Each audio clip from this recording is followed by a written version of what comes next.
Welcome to episode number 305 of the Marine Layer podcast. The Mariners have slayed Tarik Skubal. They take Game 2 of the American League Division Series and head to Detroit, tied 1-1. We'll break down all the storylines from Game 2 and what to look for going ahead.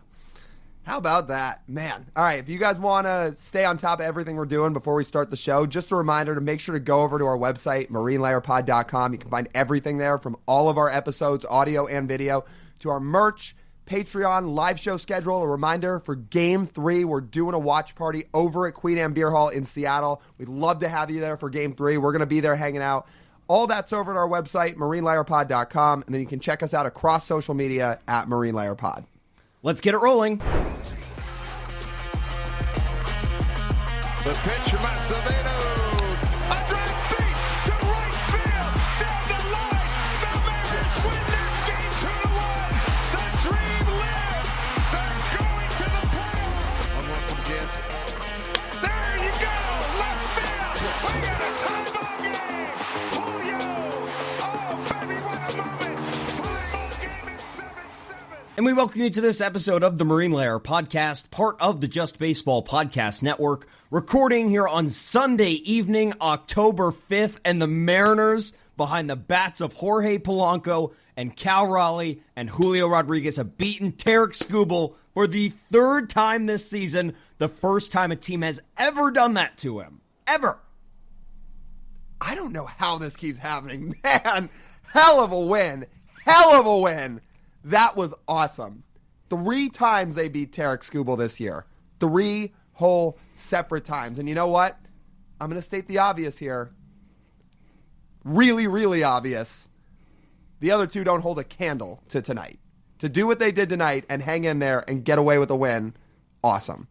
I'll tell you exactly how they did it. They took care of a lineup that, outside of a couple of left-handed bats, doesn't perform well against your righties. And it is the only way the Tigers have scored runs this series is your mistakes. I can tell you every single mistake that has led to a Tigers run this series. Every single one. There's no mistakes with the Mariners scoring runs today. You know what happened with the Mariners scoring runs?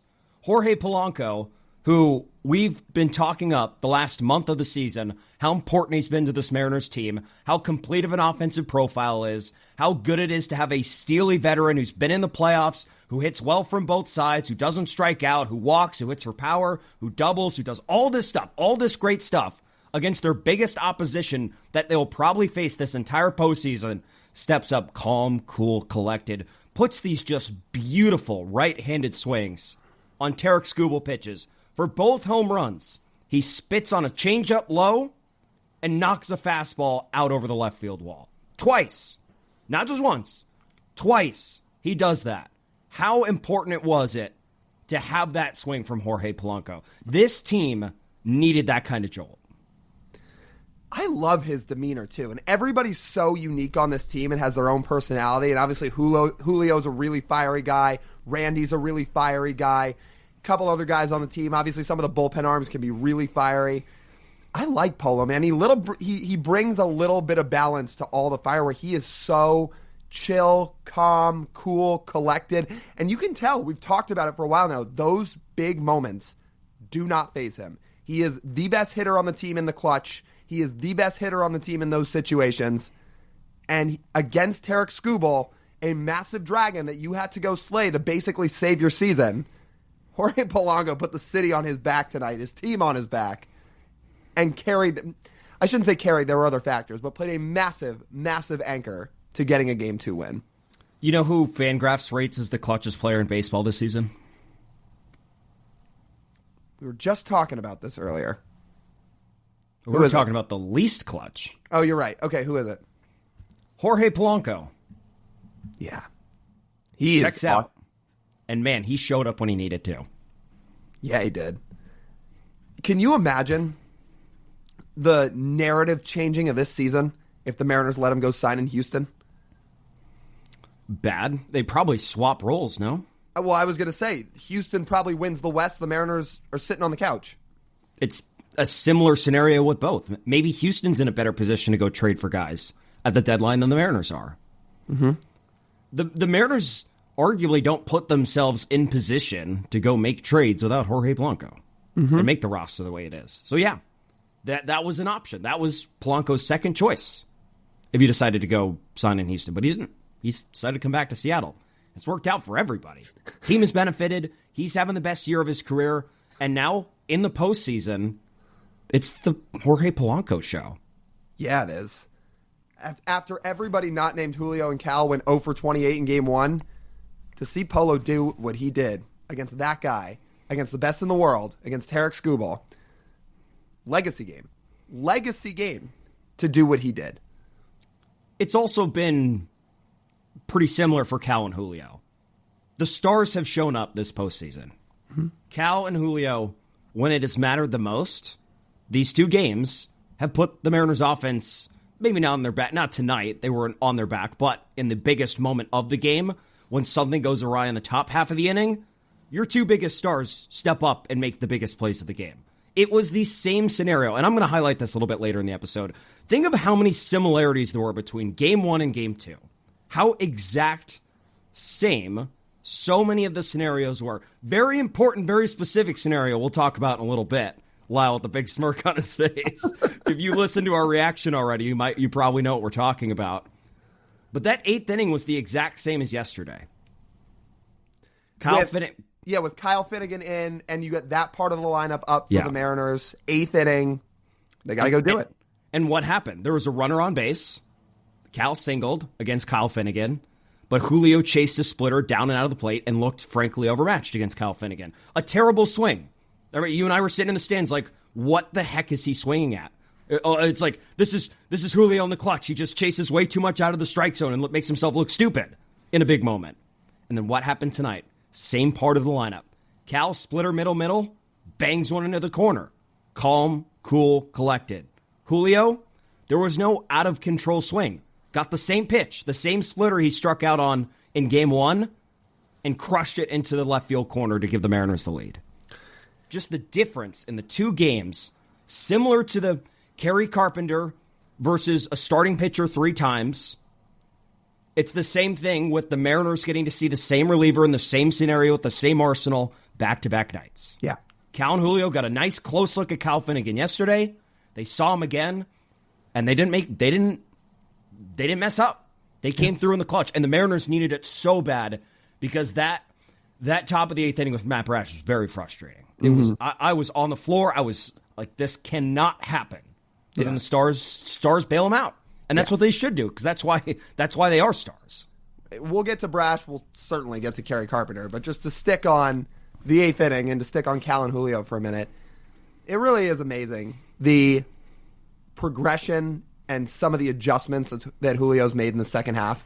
Because second half Julio, what he's done in 2025, again, has been an MVP. That's been one of the best players in baseball. And we're seeing it in the postseason now, again, with Julio. Earlier in the year, that splitter that Finnegan throws to him, that's a ball Julio probably beats into the ground. That's a ball he's not lifting. We talked about some of the issues he had earlier in the year with getting the ball off the ground. No. Not this time. Not now, not in the second half, not in October. Julio stayed right on that Finnegan splitter. He was ready for it. He timed it up. Nails it down the left field line. I mean, clutch as hell. What other positives do we want to get to before we get into things that are not... They're positive, I guess, but not directly. Oh, I've got one. After throwing 2 high-pressure innings in Game 1, how good did Andres Munoz look tonight? Now, the Parker Meadows at bat got a little dicey at the end because that was the number 9 hitter. He gets behind 2-0. It gets to a full count.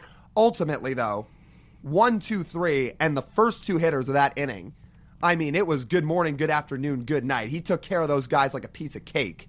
Mm-hmm. So after Munoz threw 2 whole innings and threw a decent amount of pitches in Game 1, and I'm sure there was a little bit of question, at least from some people, about how would he look in Game 2? Would he be a little tired? How much does he have in the tank? No. He came right out and looked as sharp as ever. Most outs he's ever recorded on back-to-back days. His previous career high was 8, and he recorded 9 in back-to-back days. Mm-hmm. That's pretty cool. Not 9 each, 9 total. Yeah. So that was great. I thought Luis Castillo looked good. There was never really any threat from the Tigers until that last inning. And most of the threat came because Luis wasn't throwing strikes. Right. In terms of the stuff, the Tigers weren't hitting Luis Castillo. They didn't hit the ball very hard at all. They weren't making much hard contact. Pop-ups, fly balls, easy ground balls. not too much stress in that Luis Castillo outing, I would say. He did what he should have. Like, if you told me going into this game, that's the kind of outing you get from Luis Castillo, he exits ahead against Tarik Skubal, I'm approving that. Yeah. Yeah, I'm with that. I don't know if it was totally stress-free, just because he was really inefficient early on, and he was getting into some bad counts, and he wasn't super efficient with his pitches. But then when he started to cruise and he locked in, I mean, those last couple innings of Luis were really sharp. And you're right, he didn't get hit hard. He had some issues with finding the strike zone a bit, but you're right, he did not get hit hard. He wasn't letting the Tigers hit him. Despite Luis having some struggles with his own against lefties throughout the year in total, didn't have him tonight. He only gave up one hit. For the amount of time that he worked in that game, for the length that he worked, he gave them everything they needed to get. Kept them in the game, pitched well, didn't give up any runs. Yes. Was it Luis's best start of his career? No. Was it a very good start given what was at stake in the postseason? Absolutely. Given you were entering this game down 1-0 with Tarik Skubal versus Luis Castillo. Mm-hmm. I'd say, I'm taking that. Yeah. Maybe it's also loud because the Tigers lineup, again, is just not that good. Yeah. I'm just, again, unimpressed. It's not. I'm not trying to jinx anybody here. Everyone's watching the same game, right? Yeah. We're sitting here 2 full games. I think they barreled 1 single baseball. Right? I don't think they barreled the ball tonight. You had Torque's double, which obviously wasn't a barrel. I mean, again, they didn't get very many hits. They did not barrel a single ball tonight. Well, yeah, the Tigers only had 3 hits. Again, just not that impressed with the Tigers lineup. But the game has been close because that's sometimes what postseason baseball is. I wish this was Blue Jays Yankees. These podcasts would be a lot more relaxed. Our viewing experience would be so much more relaxing if the Mariners could have 12 runs in the 5th inning. But that hasn't been the case. Yeah. No, it hasn't. I'm trying to think other positives, because I do want to hit on a bunch of positives, and we hit some so far. I mean, the bullpen outside of Brash looked great. They did. How about, because we'll get to some of the bullpen stuff. Edward Bizzardo, that guy's got a rubber arm. Not that he'd literally do it, but that guy feels like he could almost throw every day. Mm-hmm. And now everyone's going to get a day off. Mm-hmm. He was great. What else? I think we've hit on most of the positives. There wasn't that many runs scored. So, yeah, I think we hit on a lot of stuff. So let's talk about the situation. Speaking of deja vus, the same exact Kerry Carpenter versus a starter for the 3rd time with Gabe Spire warm in the bullpen happened. Same point of the game, same situation in Game 2 as opposed to Game 1. And the Mariners this time made the call to Gabe Spire, and Gabe Spire struck out Kerry Carpenter. Does it feel good to be right? Hell yes, dude. Hell yes. And I'll tell you what, that was when I started to really feel the Game 2 energy just flow through me. Just flow through me. Now, I'll stay calm here for a second, because if anybody watched our reactions on Saturday on social media, or they watched the podcast after Game 1 or yesterday / earlier today, yeah, it was not happy times. I was certainly fuming. Took me a long time to get to sleep after Game 1 because I was just basically absolutely fuming and just stewing for hours. But when, all of that aside and all the frustration aside, I think we had this mapped out, you guys. And I know a lot of you, we got plenty of messages from people saying, yeah, you guys mapped this out well. It all made sense. I get what you guys were saying. But we also had a lot of people telling us, you guys are crazy. You don't know what you're talking about. You don't know ball, etc. I think we got validated tonight with what we were putting out there for how to operate that situation in that game. Given that the exact same scenario to a T, carbon copy happened again in Game 2. And this time, when we said to go to Gabe Spire in Game 1, in Game 2, they learned from their mistake and went to Gabe Spire. And Gabe Spire struck out Kerry Carpenter because Kerry Carpenter can't hit lefties. And to think that your back was up against the wall and you weren't getting that many more runs. I at least thought in Game 1 the Mariners' offense would break it open at some point, and maybe deem that home run a little bit more irrelevant. But that never happened. Mm-hmm. And game 2, I was like, you're going to be lucky to get 2 runs off of Tarik Skubal if he goes 7 or 8 innings. So you have to treat like this is just about as much as you're going to get. And Gabe looked awesome. Speaking of pitching on back-to-back days, Gabe goes out there and shoves for the 2nd straight day, which was great. And he's fired up, and that was cool. That was really cool. It was good to see the decision get made.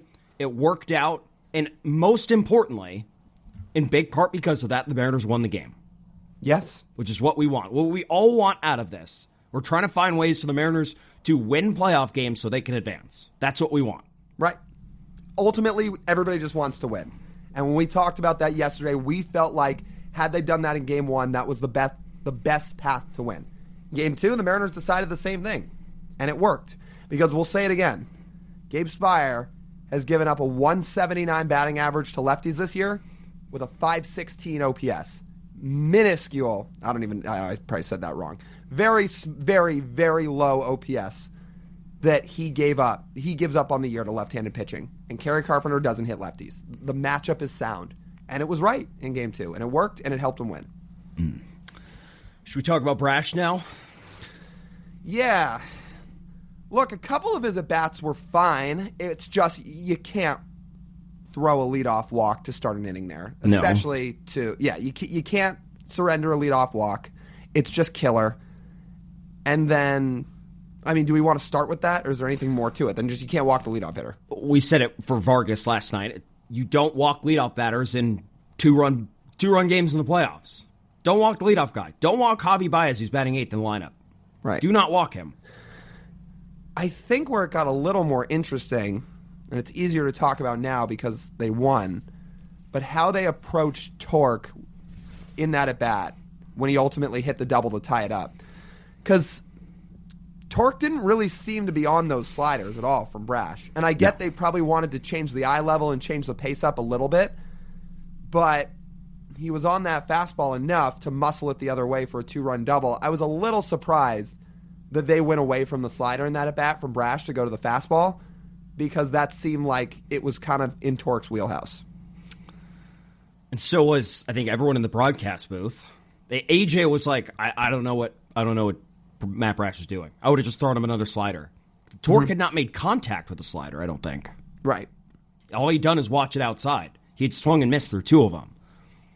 So yeah, I'm not sure. I don't think the fastball was supposed to be there, because the fastball was middle in on Torque, and Torque was waiting for a slider to swing at and probably miss. But instead he got a fastball middle in and managed to muscle it down the line. I'm guessing that fastball was trying to be above the zone. Or maybe at least at the top rail of the strike zone, which it was not. Right. There's the thing about Matt Brash's fastball. Was that a 2-seamer, by the way? Was that classified as a 2-seamer? I couldn't tell. It seemed like it. Let me see. The thing about Matt Brash, too, while you're looking it up, is, tell me if I'm wrong, but it does feel like sometimes you can tell how an outing of his is going to go early on. If he has command issues and is wild in the first at-bat of the inning, it can be easy to get dicey. If Matt Brash has a clean, crisp, efficient first out and first at-bat of the inning, usually it goes smooth. And maybe that sounds like Captain Obvious, but it really does feel like the first at-bat of Matt Brash outings determines a lot. Because you get a sense very early on what Brash has got that night. Does he have it? Is his stuff there? Does he have command? Does he not? Tonight, he really had to fight through it because his command was not his strongest, and he didn't have... the slider was working, but it was not his best outing, and he didn't have that pinpoint command. It was a sinker. And if you take a look at the box, the map, where Matt threw his pitches... there's one pitch that was not where all the other ones was. That was the one that got hit for a double. So, it's just, there's been moments now in both nights where relievers have not executed and has led to runs. Right. Vargas in Game 1, Brash in Game 2. The, learning experience from all this, as they know, starts, don't walk the leadoff batter. 2, don't make errors. Brash is out of the inning if Josh Naylor doesn't make an error. That's the other part of this equation, isn't it? Because we haven't gotten to Naylor yet, which that is a really tough error to make. It really is. Tough error, and he hasn't been able to make up for it at the plate. No. It's been a tough first couple of games for him. Him and Gino. Yeah. And Gino, you talked about it this afternoon on social media, but it's been a tough go of it for him at home. Maybe getting to Detroit will help him. I was trying to essentially put the Jorge Polanco juju on him. The key was going to need to be some right-handed hitter needed to take advantage of Tarik Skubal tonight. I wanted it to be Gino because of how much he struggled, but Polanco took it instead. But, that works out. Yeah, I didn't really care who it was as long as somebody did it. And Polo, he did it. Mm-hmm. So now as we sit here at the end of game 1, I'm happy to go to Detroit 1-1 because that's how I thought it was going to be heading to Detroit. Like, best case scenario, you beat Skubal and you win game 1. But if they were going to win game 1, I thought Skubal was going to beat the Mariners and they were going to lose by a run. Yeah. Roughly. Now it's too bad because it feels like they could be up 2-0 after what happened because of the fact that you beat Skubal. It's hard not to wish back to game 1 and look back at game 1 and say what could have been, especially given the Carpenter at bat that now self-corrected in game 2. And you say to yourself, well, what if they had just gone to Gabe in game 1? Are they up 2-0 right now? And that is hard not to dwell on. But you're right that I think most people felt that if you split at home, you're in a perfectly fine spot going to Detroit. Well, they split at home. It was just the polar opposite way that everybody thought. I think most people thought they'd win game 1, they'd lose game 2, and it'd be 1-1 going to Detroit. It is 1-1. It was just they won the game nobody expected them to win. And now you get Logan Gilbert versus Casey Mize. Casey Mize... Oh, no, by the way, no. It's Flaherty in game 3. Really? Mm-hmm. Oh, so they're saving... Oh, if they throw Mize, game 4? Mize should throw game 4. Oh, good. Excellent. Yeah.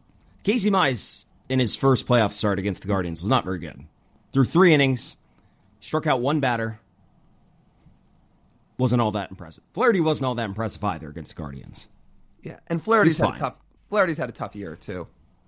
You have to like these pitching matchups. You now have, again, as we said in game 1, that didn't matter that game. You have the pitching advantage 2 more games before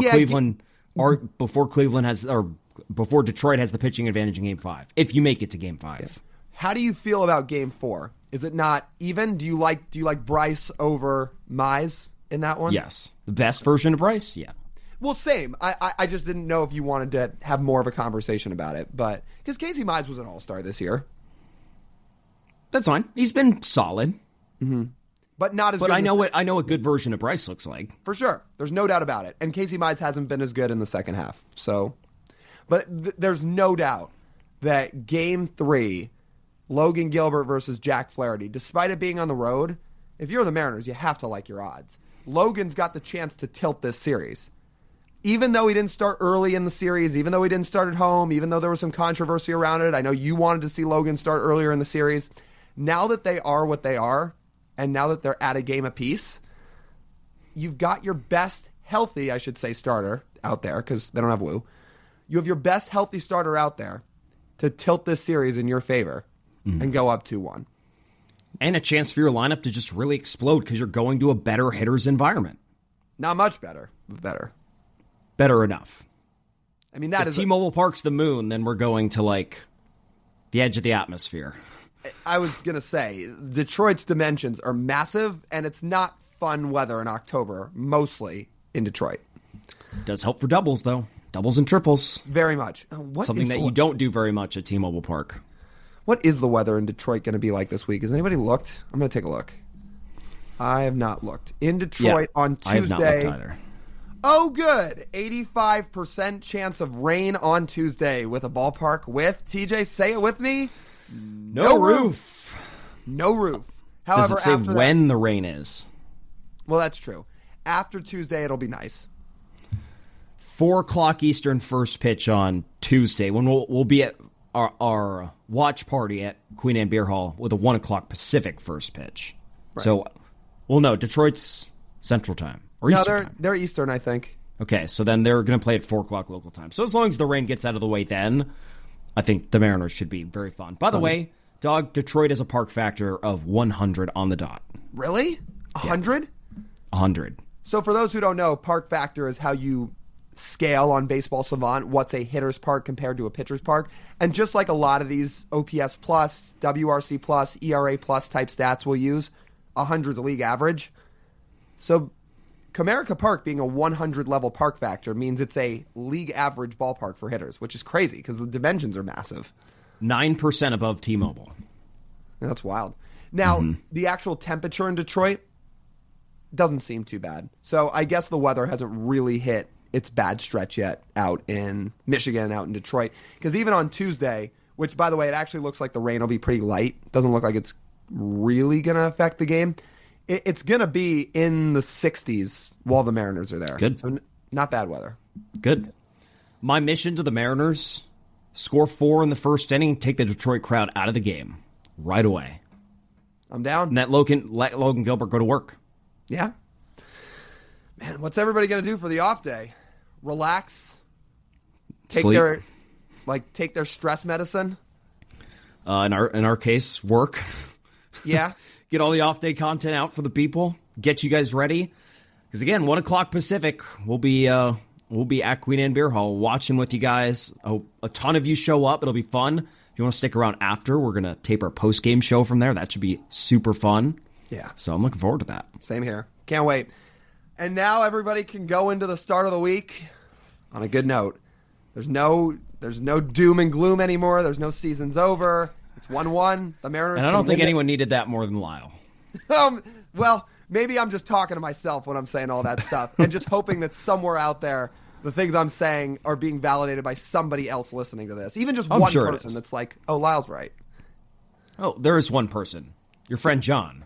Well, there's probably a lot of people out there, but yes, him if there's not to totally throw John under the bus here, but if there was one person who was more negative than Lyle at the ballpark on Saturday, it was John. To be fair, I was super positive until Dan decided to leave George in for Kerry Carpenter and lose the game. Well, I was pretty positive. I was pretty positive up until then. I was fired up. I was talking to people. We were hyping up the crowd, and then that happened. But you know what? People want to be positive today, and they should be positive. So we'll, for now, leave that in the rearview mirror because they're going to Detroit 1-1, just like we all hoped they would at the start of the weekend, and they're doing it. So it's good. Very exciting. I'm looking forward to it. It should be a lot of fun. Definitely. All right. That just about wraps up this edition of the Marine Layer Podcast. You guys know the drill. If you want to listen to the full form podcast, you can do so wherever you get your audio pods. Make sure you hit subscribe on YouTube if you're watching. Also, leave a like, drop a comment as well. It all really helps. If you're listening, go download these episodes. Leave a 5-star review when you rate and review. Again, same thing. It really is a great way to support us, support the channel. If you want to see everything else we're doing, you can go right over to our website. It's a one-stop shop over at marinelayerpod.com where you can find, again, all of our episodes as well as our merch, which we love to see people wearing. We saw some of it this weekend. We got tagged in it this weekend. It was really cool. We hope to see more people wearing it. Also, our Patreon live show schedule. That's all over at marinelayerpod.com. And then you can check us out across social media at marinelayerpod. That's TJ. I'm Lyle. As always, we thank you guys for tuning in. We'll talk to you soon.